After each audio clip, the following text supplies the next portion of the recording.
Қазақша ертегі. Арыстан мен тышқан. Ертеде орман патшасы Арыстан тоғайдың қалың беделінде ұйықтап жатады.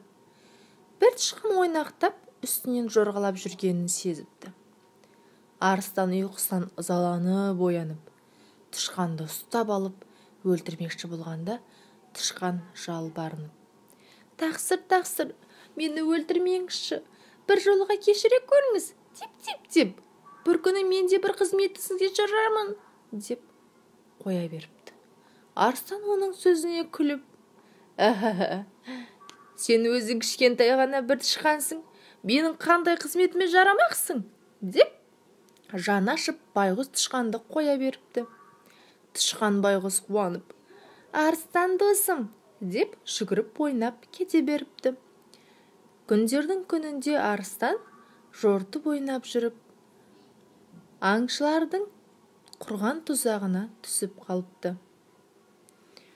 Шарқырып, тыпырлап, ақырып, бақырып жатса да тұзақтан құтыла алмапты.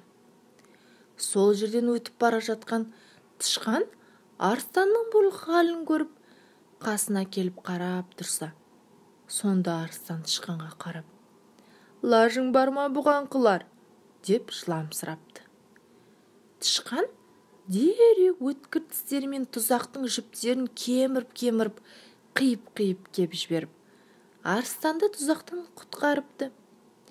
Тышқан Арыстанға: Мені кішкентайсың деп мән бермеуші едің?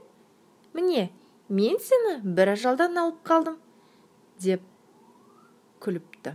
Осылайша Арыстан жасалған жақсылықтың қайтарымы болатынын жақсы түсініпті. Осымен ертегі аяқталды.